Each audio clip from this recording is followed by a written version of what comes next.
And what an honor. It has been a very long time. And nice to see you. Happy to be doing this today. I'm going to turn it over. I'm just here talking to turn it over to my podcaster, Mr. Pete. Hey, this is really exciting. Kelly Tata is joining Chuck and I here to talk about her dad. Obviously, if you're watching this, you know who her dad is just from her last name. Your dad is Nat on the series. How are you, Kelly? How's everything going with you? Things are going well. You know, you got to deal with life on life's terms kind of thing. And that's what I'm doing. But my father, he's going through quite a bit as he's up in age. But how old is he, Kelly? Do you know? 85. Oh my gosh. Yeah. You know, I just had an insurance, had to redo my insurance, and they're plotting, you know, you do those things, you know, this year and this year and this year and this year. And they had me living to 90. And I turned to them and said, do you know me? I mean, how's that going to be? But, you know, it's really, you know, the 80s are tough. You know, it's surviving the 80s is a tough thing for all people. And, you know, I remember seeing your dad at Luke's memorial, and he was very happy to see everybody, but clearly there was infirmities there and things. And it's very hard on kids, I know. And I know you talk to people about it and getting support. So I hope it's working for you. I appreciate that. Thank you. Yes. Let's go back in the day. Your dad's on 90210. What was that experience like for you as a kid, seeing him acting? And look, I've told you before, and I speak for fans here, that this show, we all love all the characters, but there's something very special about what your dad brought to 90210. And was also allowed to bring to 90210, I'd like to add. Yeah. Oh, absolutely. I you know, thank you for saying that. My background, you know, was journalism. It was not drama. I took drama in high school, and I chickened out on being an actor, which I never regret. But at the same time, I was a journalist. I hadn't been with actors. I don't know what actors are thinking. So I was very open to that aspect of the creative process. In fact, I'll be truthful. When I walked into a casting room for the first time to see Luke on 90210 for Luke Perry and James Eckhouse the first time, that had only been my second day ever in casting in my life. Wow. I wrote the Beach Boys movie for ABC back in the 80s, and the producer knew that if he'd let me sit in casting, he'd get free rewrites because I could hear the stuff. So I was there. But so I really didn't know very much. And believe me, I learned a lot from the actors. All of them, your dad included.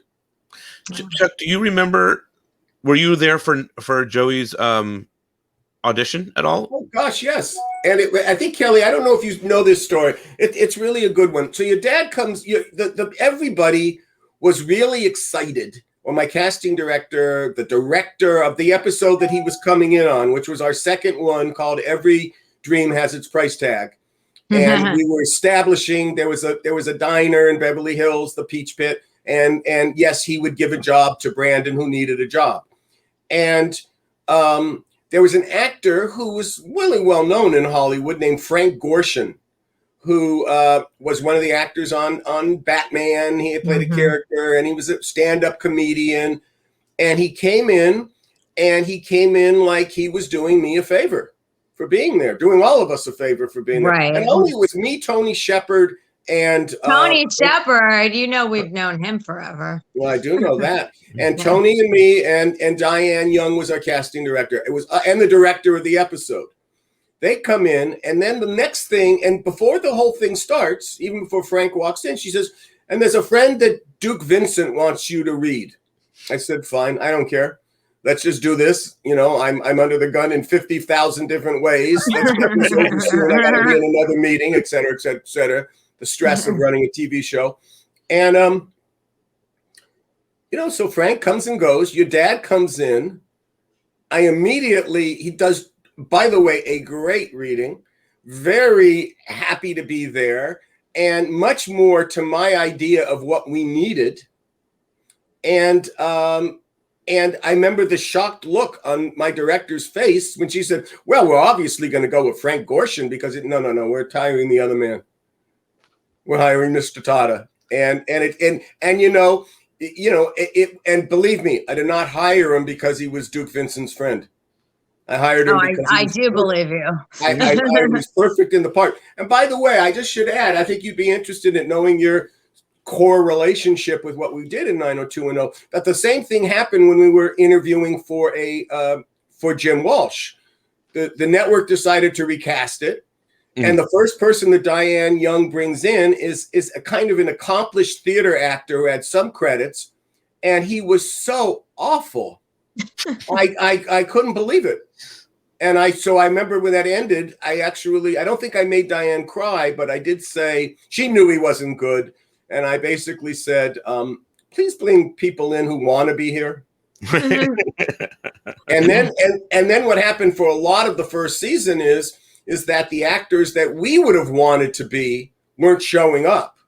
Right. We weren't getting that. And I think the first actor who came in that was like wasn't even a marquee name then, but became it, of course, was the actor from Friends. Chandler. Chandler. Yeah, but that's his name on Friends. Oh God, yeah. Am I senior? Don't get old, Kelly. It sucks. These senior moments. But he played the tennis inevitable. player, and he was great. And then we started to get better actors from better agencies getting submitted. Matthew Perry. Matthew Perry. Yeah. I was going to call him Mark Perry, but that's a producer, writer, a guy I used to know. So Kelly, what about growing up in the world of 90210, your dad being on the show? What was that like for you? It was fun. I mean, because my father has been an actor, 9 million years before I was around, I knew how to somewhat behave on a set. So it's like I wasn't in anybody's way. There was no issues, blah, blah, blah. But my dad, he just loved working with everyone. He loved it. He loved the camaraderie. He loved the energy. And he always told me that he loved rehearsing with Luke. That the two of them would get so into it that it was like, you know what I mean?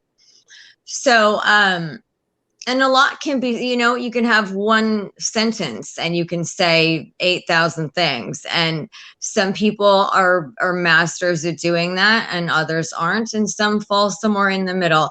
But I think that the opportunity, and I'd like to use that as an operative, the opportunity that my father was given. Because it could have been just, here's your mega burger, here's your shake. Sure. No, it could have. You're right. I mean, yes, I would think that, as the writer, you would develop the character a little, more or evolve or something to that effect. Didn't have to happen, but it worked beautifully. And everybody, I mean, he got along with everyone. They all got along with it. I mean, you know what I mean? Like Jason and my dad always got along. Ian and my dad always got along. He was their surrogate father in a lot of ways on the set.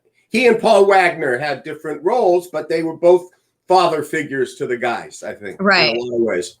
Right. 90210 was a huge show. And your dad's on one of the hugest shows in that time period. Were you around him when he got recognized? Did you see? But you know what I mean? Like it's par for the course. It's a high paying gig, and that's what comes with the territory. Did he enjoy it? Did he enjoy fans coming up to him and saying, "Mr. Tata, Mr. Tata, Joey"? Yes, he did. He, he never wanted to, for lack of a better word, like ignore a fan or somebody that just wanted to meet him. Like he would stay and an extra hour or so and just like sign things. And he's a good man, and I'm glad that you guys kept him safe for 10 years. What can you say? You talked about being on the set. Right. And I, of course, as I think the many fans of this podcast know, I was only on the set on occasion. It wasn't my role to stay on the set. I would go to the set when I wanted to, depending on what was being shot or the difficulty. Once in a while, Aaron Spelling would say, "You go to the set," but not that often. So, did you used to come to our studio a lot? Were you there a Yeah, lot? yeah, actually, I was. My dad would take me with him. Nobody had any qualms with it. Um, because I also understood that it was business. So I didn't want to overstep my boundaries, even at that young of an age. But I mean, I grew up watching all this stuff, and it's just amazing. Like, everybody clicked so well. The chemistry between everyone was insane. And I don't know if you can ever duplicate or replicate that anywhere on earth with anything. It was just amazing. And, like, I don't know. My dad just, that was like our second family after my parents split. That was like, for him, that was family, and for me as well. Well, So it's interesting you said that. We just had watched on the podcast. I think you're dropping it tonight, right, Pete? That's right. It's Yeah, a I just dropped it pre-recorded one. already. Yeah. Yeah. Oh, okay. Well, I'm it was just like, about why does it matter? Yeah. it was about our high school commencement episodes. The last one that we did, the 2 hour special, where Gabrielle Carteris is the valedictorian as Andrea, and she has her speech, and she talks about these friendships will go on and this and that, and it's clearly what we would be saying on the show for the characters, because we want the audience to absorb that and bask in that and feel a part of that. But here you are in real life 30 years later, and these people have all stayed together. And I don't think that mm, happens in Cass. They have no. reunions and they're surprised to see each other, et cetera, et cetera. This was a very special group at a very special time. I think maybe part of the reason is because nobody expected it to last beyond 12. Yeah. Well, there's that. Yeah. But does your dad did he talk to you about like the show and what he was doing and all that? I mean, you had a good understanding of what was happening and I had a good understanding except for once. And when my dad had the heart attack, Oh, I didn't know it was fake. And I was like 11 or yeah, whatever. So I right. run in and like cut. And I'm like, oh God, I'm so sorry. Like, because I didn't know. It's like, I didn't get the memo kind of thing. I'm 11. Yeah. well, it's interesting. I have two thoughts about that particular scene. One of them, I remember somebody's reaction at the network. I can't tell you who it was. So this is this. You guys must be really hard up for story if you're having Nat have a heart attack be your A story. Oh, And wow. and I, said, well, no, we're using it in this way, and it allows us to do this because there's a reason. We just Oh, didn't. it was purposeful. Yeah. Mm-hmm. Yeah, because then we had other people come in. There was investment. There was all sorts of things that happened. It also showed that the Peach Kit was kind of precarious, and Peach Pit was a character. Second one, much more personally, is 5 weeks after I leave 90210, and I've gone to an extensive trip with my wife in Europe, first time ever, and then we take the kids to Hawaii and come back. 5 days later, I'm reading a new 90210 script from season 6, and I feel something come down my arm, and I had written that in that episode and went, oh my God, I'm only 43, but am I having a heart attack? And indeed I was. So, and Oh my had I, God. the interesting thing I learned about men who have heart attacks in their 40s is they die because they can't believe they're having a heart attack. And that was, but I Oh. knew because I had written that for that scene.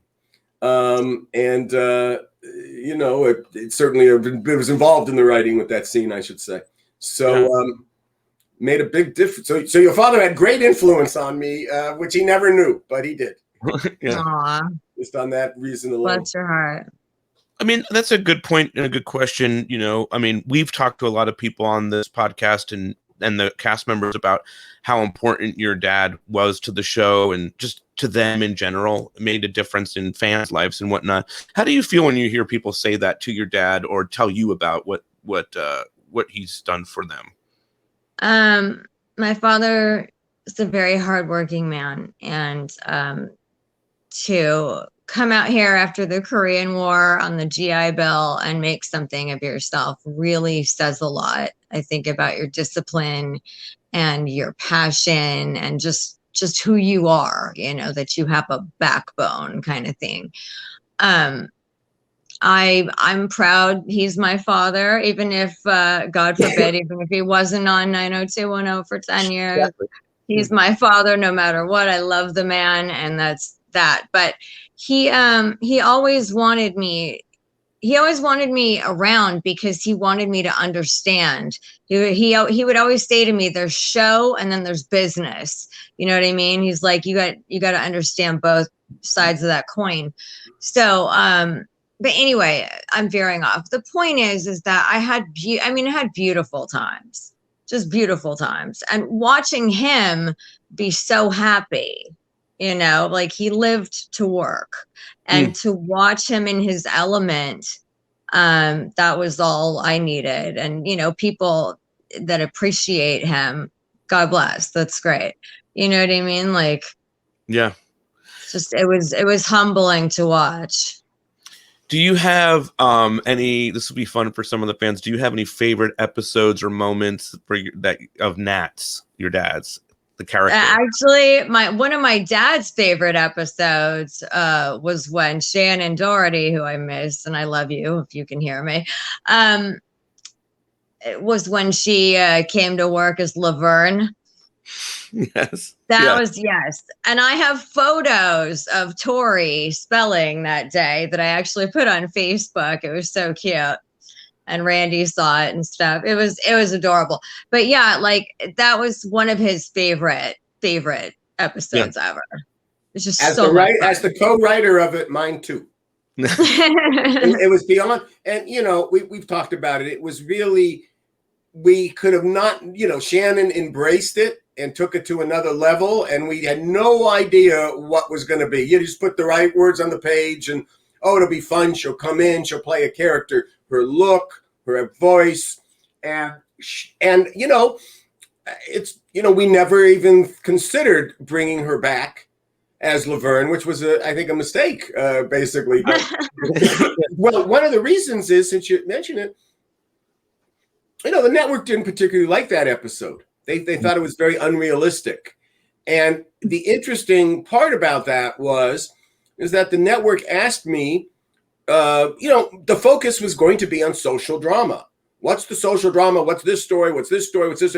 We had done so much social drama with Isn't It Romantic and BYOB and General Art of Listening that they said, can't you lighten it up? So they asked us to do a lighter episode, and of Right. course we could lighten it up. And it was the beginning of our show's relationship to Hollywood. You know, that the fact that that there was a, you know, Brandon, because the other story in that was Brandon got to Hollywood, you know, into a series, just a fluke of that kind of thing. But you know, we had obviously David Silver being Hollywood oriented, Steve Sanders being Hollywood oriented, Brenda wanting an acting career, so that we had three there, and the network did not really want us to.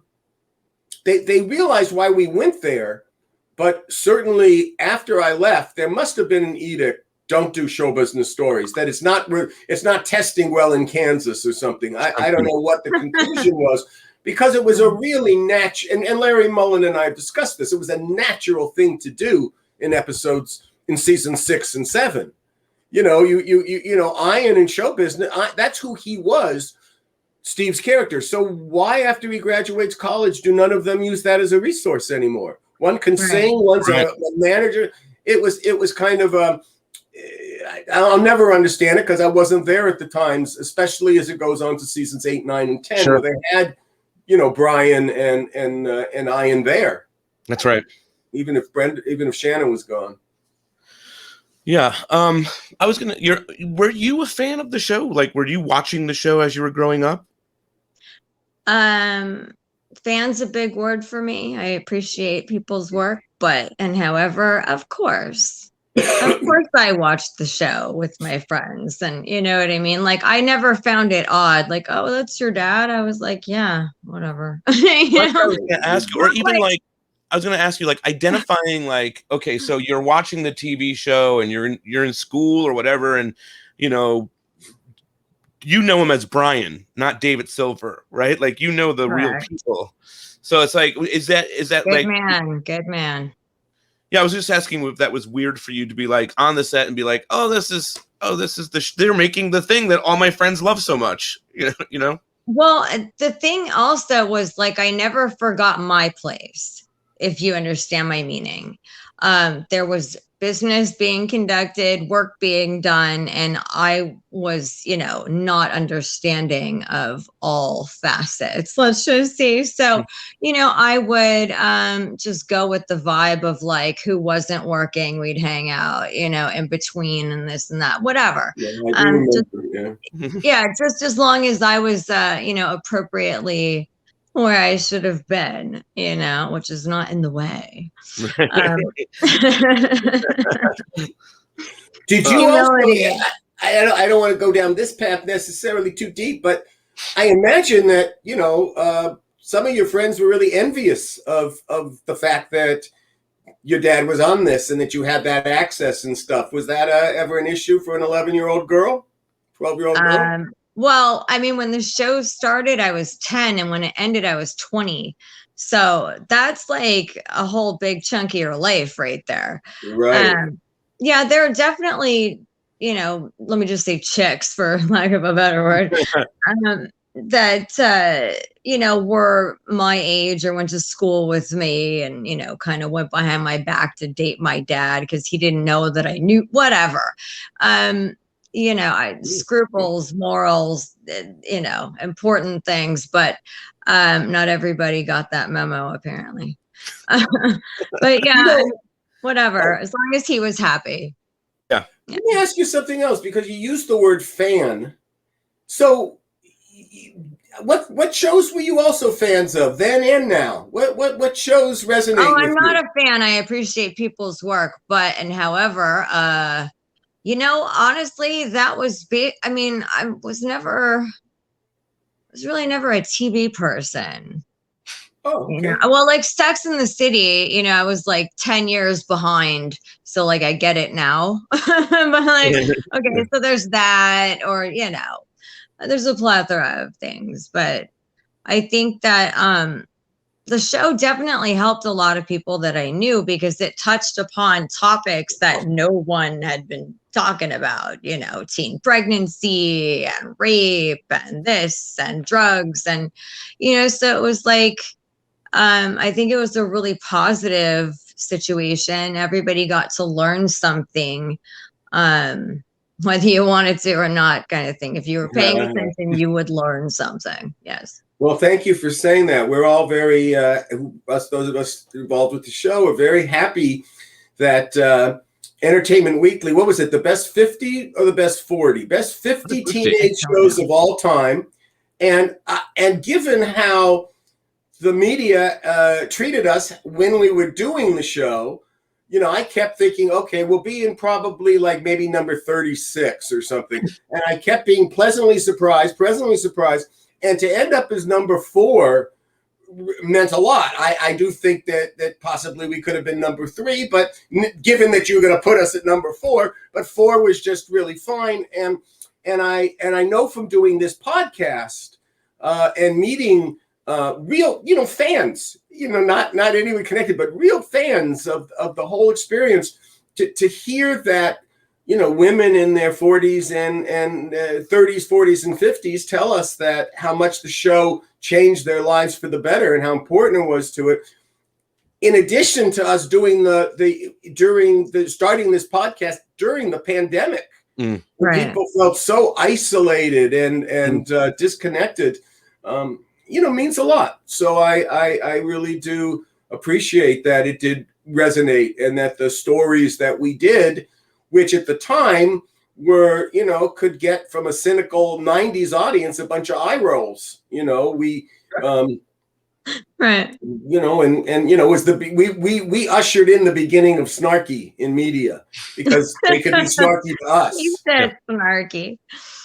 Um, but let me ask you this. I mean, you guys, you're going through a lot with all of this, what's going on with him. And for fans that are watching this on a deeper level, what do you want people to know about the man, Joey Tata? Who is he? What do you want them to know? I know it's a pretty big question, but Thank you for asking it, mhm. and I'm honored to answer it. He's a hardworking man. He's an honest man. Um, he's a straight shooter. He's a keep your word kind of person. Um, if he says he's going to do something, he does it. There's a beginning, a middle, and an end with him. He doesn't just, randomly start things and then go, whatever. No, a whole lot of discipline in my father. And I've always looked up to him and respected him for that. He loves everybody. um, that might be like, I don't know, a family curse or something funny, but no, he loves everybody, and he'll give you the shirt off his back,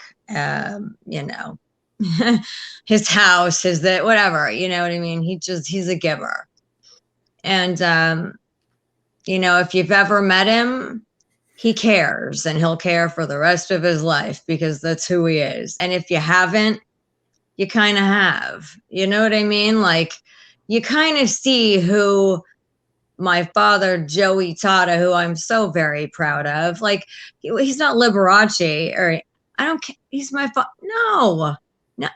It was so, Pete, it was so beautiful to watch this, just here's your mega burger to like things that really mattered. And it was a beautiful transition. It was, in my opinion, beautifully done.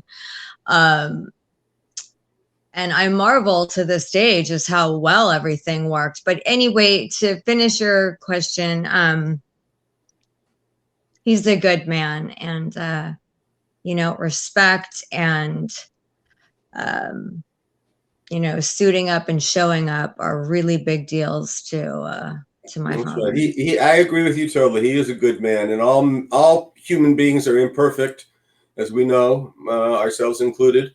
But he was always a pleasure. He was always a smile. He always and was very kind to Karen and I. You know, when we had, I remember particularly one, we were out at the beach the summer after they graduated high school. Because one of the things that we learned is that there's no family travel when you're doing a television series. You got to running a television series, especially with 32 episodes at that point, Mhm. the Right. double ups and all the stuff we had to do. So we had a party out in our house in Malibu. And I get it. The cast had to be on the set 5 days a week, and they didn't really want to have their spare time having to mingle with the show again. Their show Monday through Friday, but they didn't, Saturday and Sunday, leave me alone. So they didn't really show up. And, but Mr. Spelling did, and Tori and Jenny, because Jenny is a real loyal to that, and was very sweet to Karen and I. But your dad came. Your dad and his buddy Nikki Blair, Yeah. and I'll always remember that. Because really the actors. I remember this is kind of a funny story. I think I've told it once, Pete. Somebody after the first season, a woman calls me who went to my high school and my elementary school, who I had lost touch with, whose daughter was getting bat mitzvah, and wanted Steve Ian to come to the bar mitzvah to drop in as a celebrity. And I said to her, and she's now a Facebook friend. We remained friends for life after that.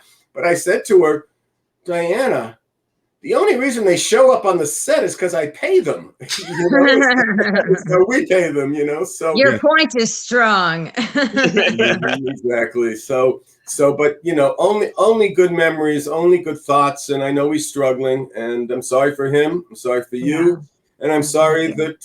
that has to be the reality. But it's so great seeing you. You look good. You look Thank very you. good, Thank and you. um, That's and very Before I kind. Kelly, And before we go here, has your dad ever made you a mega burger or anything like? Absolutely not. No. You're not a We cook. like What do to you live think? somewhat in reality every now and again, you know. Right, Oh, amazing. great. Well, I'm finally glad. I know this is long overdue. I'm really glad Yeah. we got to do it. You're very charming, and I wish you the Uh, best. Thank you kindly. Are you acting or writing or what are if people want to find you or what you're up to? You know, I started ballet at 30 because someone told me I couldn't, and it's been great, but I'm kind of like, honestly, and yeah, Chuck Rosen, oh my God, no, writing was my passion. And then I started modeling when I was young and it just kind of went that way.